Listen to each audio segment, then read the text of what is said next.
You are on assignment.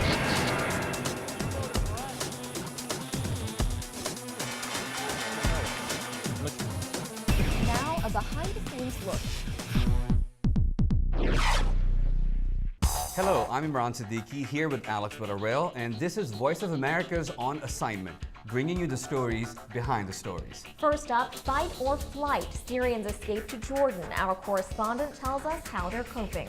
Peaceful and encouraging. That's how some observers are describing the presidential election in Ghana. But what is not encouraging is the number of countries that fared poorly on the 2012 Corruption Perception Index. We'll tell you if yours is at the top of the list. And in what many might call a prime corruption example, what does it take to be a princeling in China? Don't go away, we are heading on assignment. Hundreds of thousands of people fleeing Syria's civil war have taken refuge in neighboring Jordan. There, in refugee tents, many are trying to recreate some of the life they left behind. And civilians aren't the only Syrians recuperating in Jordan. Some rebel fighters have also gone there. But as our Cairo correspondent Elizabeth Arrett told us, the lives and statuses of the fighters are much more complicated. Let's begin with a look at life in the refugee camp. In a makeshift kitchen between two refugee tents in Jordan, these Syrians are trying to recreate some semblance of the life they left behind.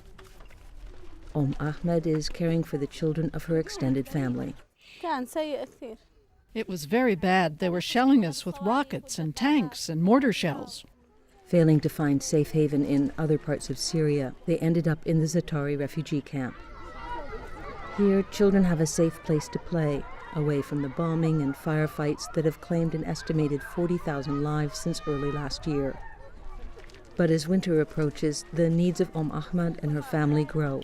Now, seeing that the winter is setting in, what are the winters like there? It's very cold.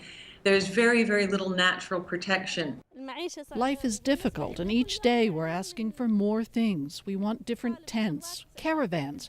With the tents, if it rains, the water comes in on us. It's a challenge, and they're bringing in some more sturdy shelters, but it's, tens of thousands of people, and they don't have enough at the moment. Did you get any kind of sense that there might be any political divisions within the camp? At least among the people that we spoke with, everybody seemed to be across the board anti-Syrian government, anti-President Bashar al-Assad. These men are proud of their roles as fighters, even if the house lacks a sense of soldierly discipline and order.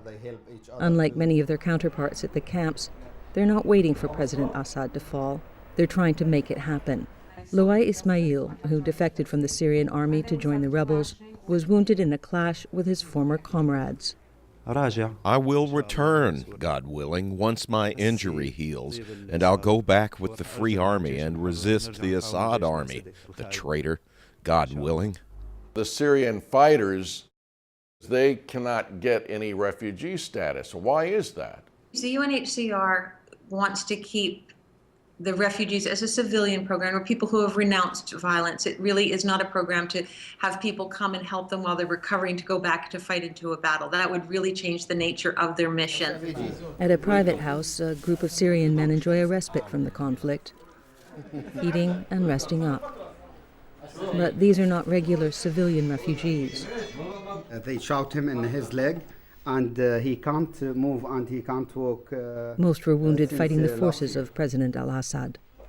This man was shot in the shoulder, this man in his leg, and this fighter was blinded in one eye.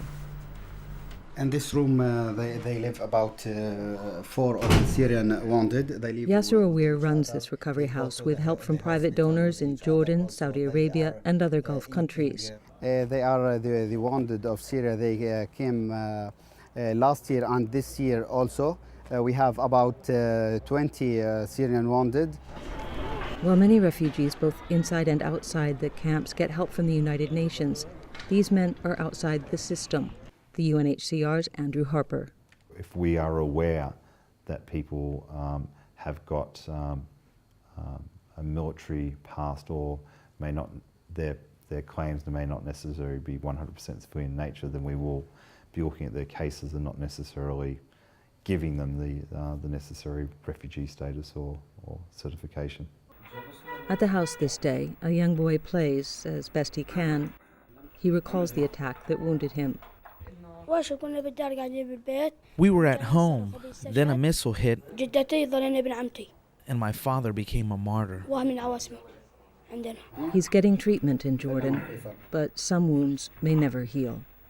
And Elizabeth, what are the fighters, what are the refugees, what did they tell you about their plans for the future? It's a very different group, they say, of refugees in that they're very, very keen and hopeful that they'll be back soon. They don't feel it's a permanent situation. They feel that the government will change soon. And even though the country is largely destroyed, they're very just ready to go back. All right, and some very powerful reporting from VOA correspondent Elizabeth Arrett, who spoke with our very own Philip Alexio. Ghana's President John Dramani Mahama has won his first full 4-year term in a close vote being called encouraging by independent election monitors from the region. Mr. Mahama's supporters celebrated in the capital Accra after Ghana's Election Commission announced the results. For some background on this story, we turn to Peter Cloti, who reports for VOA's Daybreak Africa program. Now, Peter, you were recently in Ghana, right, and you actually interviewed all 8 of the presidential candidates. Was this a result that was expected? It was somehow expected because opinion polls leading to the election had it that the National Democratic Congress, the ruling party, had a better coalition than the New Patriotic Party, which is the main opposition party. So it wasn't too surprising. And we've been hearing different things about the result. We had supporters of the president coming out in Accra, but also members of the opposition coming out and saying, no, actually this election was a fraud. But then you have the independent monitors from ECOWAS, the Economic Community of West African States, saying that it was a clean vote. So which one is correct? It is a clean vote. But one thing people should be mindful of is that since 1992, anytime any opposition party has lost an election, they cry foul. So this is not new. More often than not, they are not able to get a better coalition to win a presidential vote. And usually the winner of the presidential vote comes as a result of the number of parliament members that they are able to win. Now, in this case, the NDC won over 150 of the 275 parliamentary seats. So it looks more certain that President Mahama won fair and square. Now, for those who don't know the background, how did Mr. Mahama come to power in the first place? Dramani Mahama was the vice president of deceased President Professor John Evans Atta Mills, who passed away about 5 months ago. And as enshrined in the Constitution, he's supposed to have taken over from Mills when he died. There was a smooth power transfer, and he had to be the president for the next 5 months. So this is his first full 4-year term that he has won an election. So that is how he became president, or the incumbent in this election. And in terms of other African nations, where does Ghana stand in terms of image? Well, Ghana's democracy has been hailed by both local and international in international forums. That is the main reason why President Obama went there last year, because of Ghana's democratic credentials. Since 1992, the country decided to go democratic after a number of coups d'etats. There was a huge education across the country to even educate people who could not read or write about their rights and responsibilities in a democratic dispensation. And that is what happened. So since 1992, when the Constitution was instituted, Ghana has always been Ghana has gone democratic, and election has been quite successful, free, fair, and transparent. All right, well, thank you, Peter, so much for joining us today. Peter Cloti is a reporter, again, with VOA's Daybreak Africa program. And now we take another break. When we come back, hold on to your wallet. It's the 2012 Global Corruption Report. You're watching On Assignment.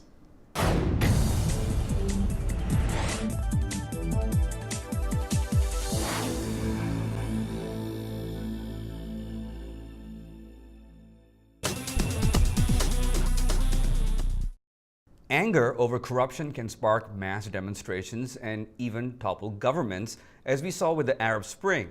But a new global study finds that deeply rooted corruption is not going away. Despite changes in the Middle East and Asia, the study finds corruption to be notably on the rise in some places. VOA's Jeff Selden took a look at this story, and we talked with Jeff. Let's begin with the start of his report.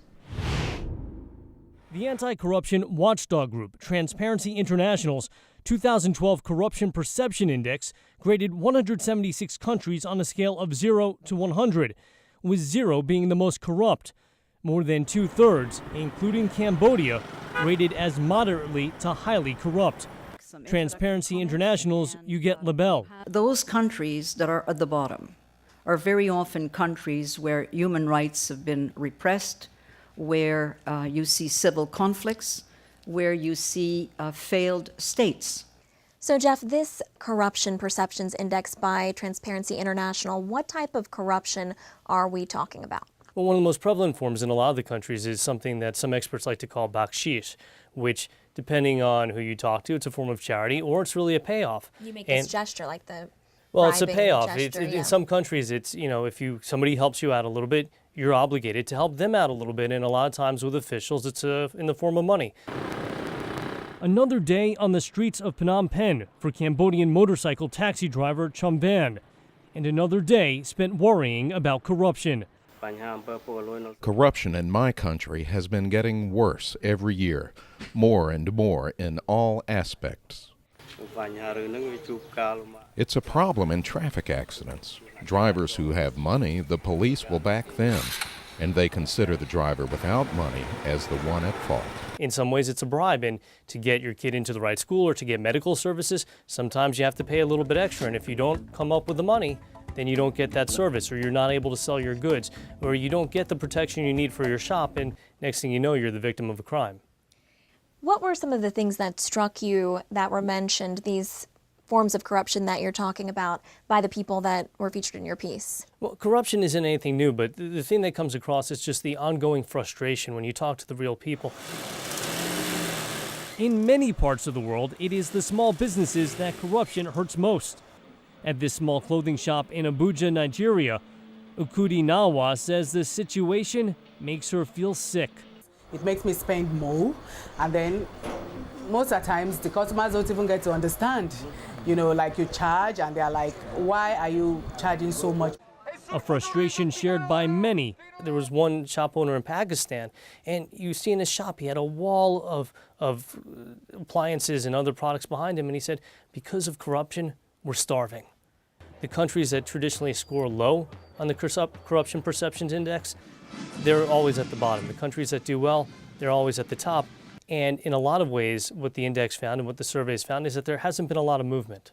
Let's talk about that, the rankings, where some of these countries stand. Which ones were the ones that ranked as the most corrupt and which were the ones that were ranked as the least? Well, the ones that ranked as the most corrupt really are no surprise. You have Afghanistan, which has been at the bottom for a long time. You have Somalia, and you have North Korea.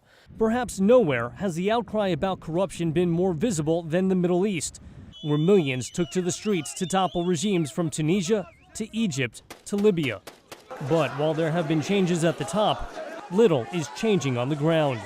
Distinguished scholar Robin Wright at the Woodrow Wilson Center says that's no surprise. Bakshish is a concept that is central to the way of life in the Middle East, bakshish being bribes. And that hasn't changed overnight with the introduction of democratic ideals or goals. A Libyan businessman said, we used to have one Gaddafi, now we have 6 million. And then the ones at the top, no surprise there either. You have Denmark, you have Finland, some of the Scandinavian countries, some of the smaller European countries that have not been hit as hard by the economic crisis. And then you have a whole bunch of countries somewhere in the middle, although the way they do the rankings, a score of 0 means that you're very clean. A score of 100 means you're very corrupt. Corruption is a dilemma even for countries rated as very clean. The United States, for example, ranked as the 19th least corrupt country, but it still has plenty of exposure to corruption. Some U.S. allies and major trading partners like China rank much lower. Why is a report like this important? A report like this is important because it gives you some perspective on how bad the problem is and where some of the worst areas are. And also it can give some points. These are countries that are doing better. These are some things other countries can copy to reduce the problem. Our thanks again to VOA's Jeff Selden. We go next to China. The booming Chinese economy has some experts predicting it could surpass the U.S. economy as the world's largest by 2030. And many people have become recently very rich in China. But none have become as fabulously wealthy as the so-called Princelings, the children of high party officials. VOA's Mandarin service reporter Si Young, who also goes by the name Kathy, joined me to talk about this trend. With great ceremony, China's ruling Communist Party Congress is meeting to choose the next generation of leaders. Many of these men are the sons of former high party officials. They are called Princelings because they have achieved high political status, largely due to their revolutionary lineage. So are these like the rich kids of China? Well, they are rich now, but I think in the very beginning, their family was not rich. So how did they become so wealthy? Because they use the family ties now and get connections, and it's easily for them to get into the business circle, and they can monopolize the markets, and sometimes they can be the deal makers for the Western companies which want to come into Chinese market. Okay, so it's like if I'm a Western company and if I want to get into China, these are the people that my company would have to deal with. Well, you have to get them into your business. Then it's easier for you to open your Chinese market. Okay. You know, the Atlantic, I think they just had an article that said, hey, if you want to get into China, get yourself a Princeling. A recent New York Times report says family members of China's leader Wen Jiabao have accumulated more than $2.7 billion US during his tenure as premier. The wealth is hidden behind layers of investment vehicles in banking, insurance, precious stones, resorts, and telecommunications. Some of the critics have been saying that this kind of nepotism or family tie success is prevalent in China. Why do you think it is? I think the reason is because I didn't know it, but when I also interviewed one of the experts, he's an old China hand. He said, hey, I think the reason is because China really do not have an independent media, and also they do not have an independent judiciary system. And also because the Chinese government actually get into every aspect of the economic activities, because it's easy since you are there, and it's easier to get corrupt. But what about China's pledge to crack down on corruption? The new leadership, yeah, they talk about it, and the Xi Jinping was kind of tough on that. But you know, every generation of leaders talks about corruption. So Okay. I don't know. We have to wait and see. So Kathy, we see a lot of the sons from these Princeling families who are in leadership roles. What about their daughters? The daughters actually are also in this circle, like the former premier Li Peng's daughter Li Xiaoling, and she's now actually the CEO of a electricity company. Yeah, so they're also quite active there. So if I belong to a Princeling family and I'm their, let's say, eldest son, there's a better chance for me to get into a powerful company as a CEO other than if I'm on merit. It's different because the fortune is sometimes just like fall from the sky for you. You do not have to seek actively about your fortune. People really want to come to you and hey, do you want to be a CEO of such and such company? What do you think your story would have? What kind of an impact do you think your story would have? Well, I do not know, but from our website, it's the most hit. It's ranking 3 on the most hit stories in the week. So people are really interested in it. Do you feel scared reporting on things like these, that Princelings can come after you? And what do you hope to achieve from stories like these? I'm not scared. I'm in a free country. Okay. And so the Princelings can come here and do something to you?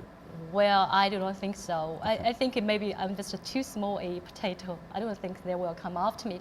But the reason why I want to write this story, I am kind of angered by this kind of practice. I think they should give people more chance. Just because you're coming from a different family, then you get everything there, and the other people get nothing. It's like inequality. That was VOA Mandarin Service reporter Si Young. All right, Imran, so it is that time again. The holiday season is here. My favorite time. Mine too. And so many celebrations going on, parties, decorations. And with all of that underway now in the West, classical musicians are finding work in seasonal productions that might give comfort to one young man who's trying to keep alive his family's violin making tradition. And the 23-year-old Richard Maxim is a fifth-generation craftsman whose family started making violins more than a century ago. VOA's Carol Pearson has a story. These are tools that I inherited from my grandfather. Some of them came from my great-great-grandfather's workshop as well. Richard Maxim is making his second violin from scratch at his home. He says violins are inseparable from him. And I was always fascinated by my grandfather's work on violins. That when I visit his shop, it always seemed like something that I wanted to do, but as I got older, it became something that I felt I had to do. His great-great-grandfather started making violins in the 1800s in Pennsylvania. The next two generations carried on the tradition. But Richard said his father, a violinist and a music critic, was not interested in being a craftsman, although he taught his son how to play one. I think that keeping the tradition alive that my family has started is really an essential thing to me. After graduating from college last year, Maxim made his first violin in his hometown of Lynchburg, Virginia, with the help of a mentor. I spent about 7 months working on making the violin, and then I spent about 2 months varnishing it. He brought the instrument to the Potter Violin Company near Washington, D.C., and landed a job repairing violins. When he masters that, he'll move on to making them. Dalton Potter is the company's president. Richard knows that he can make violins and he can do as good a job as his predecessors, and all he has to do is keep doing it every day, getting better and getting better and getting better. Potter sells and rents a wide range of instruments, from factory-produced violins to fine handmade ones from around the world. Prices range from a few $100s to $60,000. Serious music students are also interested in the high-end violins. Marissa Murphy founded Washington Suzuki Strings, which offers violin lessons. She bought her violin from Potter. A talented student, a committed student can sound good on anything. Do we want to help that child and that student by having a great instrument? Yes. When a student is able to make a beautiful sound and a beautiful tone and it vibrates and rings and they can feel that, they fall in love with their sound. Richard Maxim wants to craft those great instruments and contribute to the world of violins. I hope to leave behind a legacy through the violins that I make. And he hopes that while doing that, the memory of his grandfather will live on. For producer June So, I'm Carol Pearson, VOA News. And with that, we've come to the end of another packed edition of On Assignment, but we'll be back next week with a special holiday program. That show will explore the Western holiday traditions of celebrations, meals, music, gift-giving, and so much more. And for your dog lovers in the audience, we'll show you some holiday pet clothing and gifts that you will either love or not. It's really up to you. For all of us at On Assignment, thank you so much for watching. We will see you next time.